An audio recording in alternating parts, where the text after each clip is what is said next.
Réalisation du matin, on est parti, je sais pas, vers 10 heures ce matin à la plage. Et en Croatie, il n'y a pas de plage de sable. Je veux dire, c'est extrêmement rare. C'est des plages de petits graviers blancs, très chauds, très accueillants. Et quand vous êtes allongé sur ce type de plage, vous avez deux phénomènes.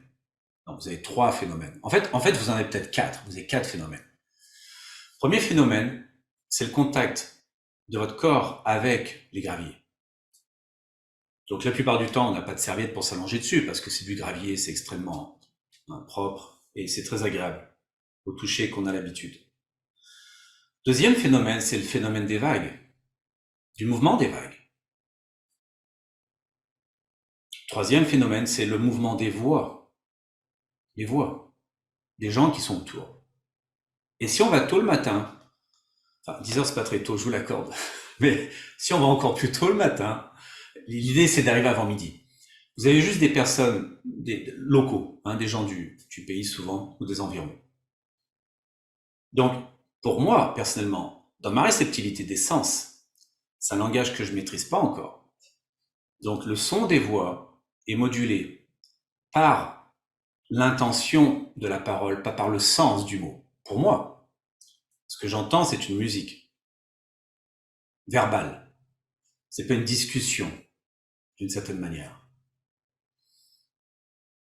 Ensuite vient le son du mouvement des gens dans l'eau. Personne qui passe, qui nage, personne qui clapote, un enfant peut-être.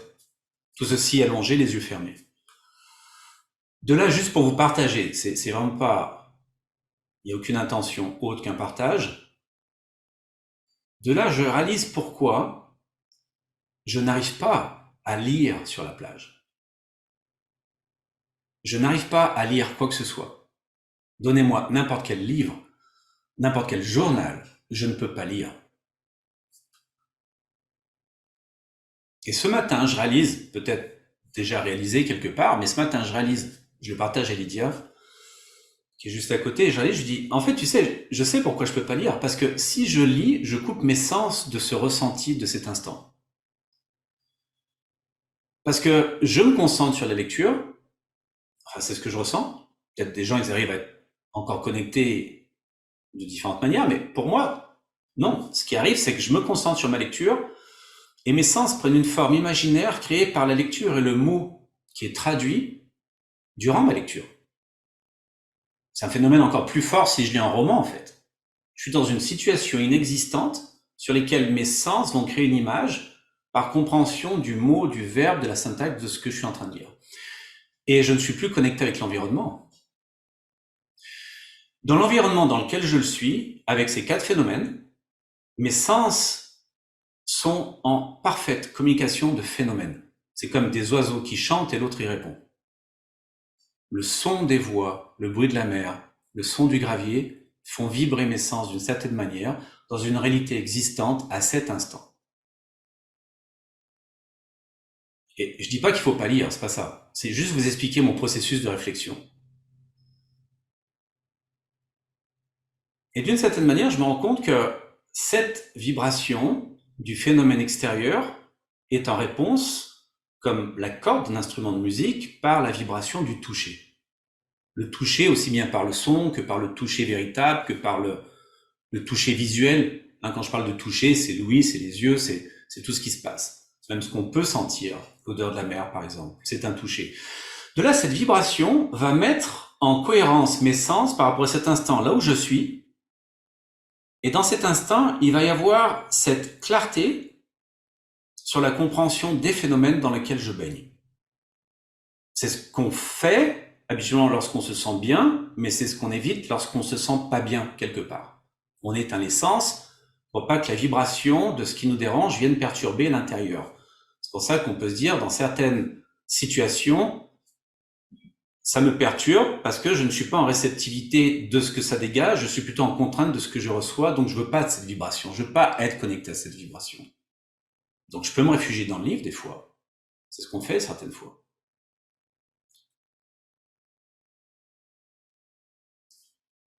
De là, le phénomène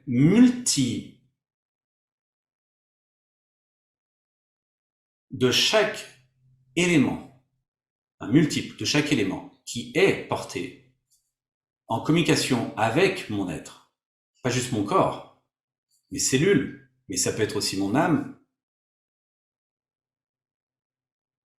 va créer une richesse qui développe un retour à la simplicité, mais aussi à une certaine forme de perception intelligente, qui n'est plus obstruée par, admettons, ce que je lis, que je dois créer mentalement, parce que ce que je lis n'est pas vivant. Je le rends vivant par ce que je ressens en lisant ce que je lis. Et de là va jaillir une certaine fraîcheur.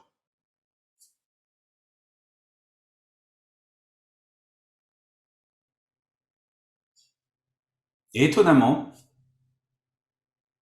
il y a un processus organique d'intégration qui est profond, dont on oublie en fait la cause, les effets et les conséquences. Et je me rends compte que lorsque j'aime lire, en fait, j'aime un espace pratiquement neutre dans lequel il y a beaucoup moins de réceptivité. Par exemple, une chambre, un salon, peut-être une bibliothèque, où il y a cet environnement qui crée ce besoin d'aller s'enrichir par ce qu'on lit pour développer notre imaginaire et notre réceptivité ou notre réflexion, puisque lire est très bon, je dis pas que c'est pas bon, je dis simplement que est-ce qu'on est conscient de l'endroit où on est en train de le faire, ou est-ce qu'on est conscient lorsqu'on est en train d'ingérer cette lecture, on se coupe de là où on est, d'une certaine façon. Ça s'appelle en fait la réalisation de la contemplation. Et quand on est dans un état de réalisation de contemplation, on est dans un état d'intégration, de régénération. On se régénère d'une certaine manière. Et je me rends compte à cet instant que des années plus tôt, quand je lisais, en fait, je lisais beaucoup avant à la plage. C'était une distraction volontaire pour ne pas laisser remonter à la surface certains soucis, certains problèmes, des fois certaines fatigues, parce que je ne pouvais pas prendre l'environnement qui me connectait à moi. C'était trop chargé au niveau énergétique cet environnement, tellement il était pur, il était là. De là la simplicité de cet environnement, de ce paysage, me jetait à la face ma complexité. Et j'étais incapable de recevoir ça, parce que c'est extrêmement perturbant, ou dérangeant certaines fois. Et d'aller créer dans mon imaginaire de nouvelles images venait me réconforter sur le fait que j'avais encore une certaine manière de contrôler, de soutenir, de tenir, de croire, de diriger, de pointer les choses. Ce qui est complètement faux. On peut juste être absorbé par ce qui remonte, mais on ne devrait pas en être perturbé, parce que s'il y a perturbation, on ne peut pas être réceptif de là où on est et de ce qu'il se passe en soi. Et la plupart du temps, on n'est pas vraiment capable de le faire. On est toujours perturbé par ce qui remonte, la plupart du temps. Donc on va chercher quelque chose, soit qui m'instruit sur ce que je vis, mais pour mieux le gérer, soit quelque chose qui m'en distrait. Et en fait, ce matin, dans cette expérience très claire, parce que regardant autour de moi, et la plupart des gens qui habitent ici, ils font une seule chose. Ils ne lisent pas, la plupart du temps quand ils sont à la mer. Ils sont allongés en état complètement de relâchement. Et j'ai remarqué, ceux qui lisent le plus, c'est les touristes. Parce qu'ils sont pris dans leur mouvement et ils n'arrivent pas à lâcher ce mouvement-là. Bon, ça arrive qu'on lise, nous aussi, je veux dire, ouais, ce que je veux dire, mais dans cette instant de réalisation, c'est très fort.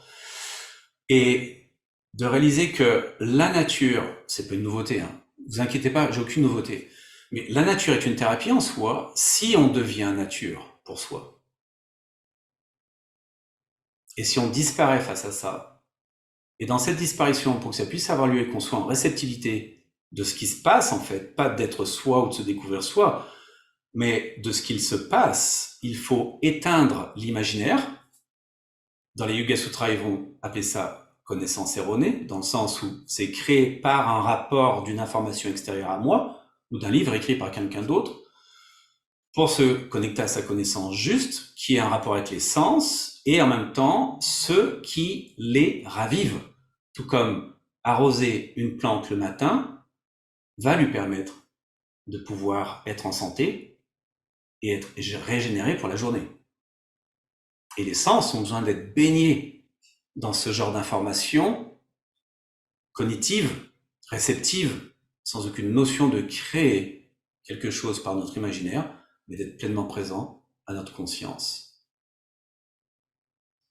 Ici et maintenant, dans ce qui peut soutenir le pétillement de toutes mes cellules, dans la joie et le rire de celles-ci, euphoriques à ce qu'elles reçoivent de l'environnement. Ok, Supta Padangusthasana. On va voir si ça fonctionne pour ça maintenant. Mais je voulais vous le partager parce que des fois, c'est des prises de conscience que ça soit intéressantes. Enfin, je l'espère. On s'allonge.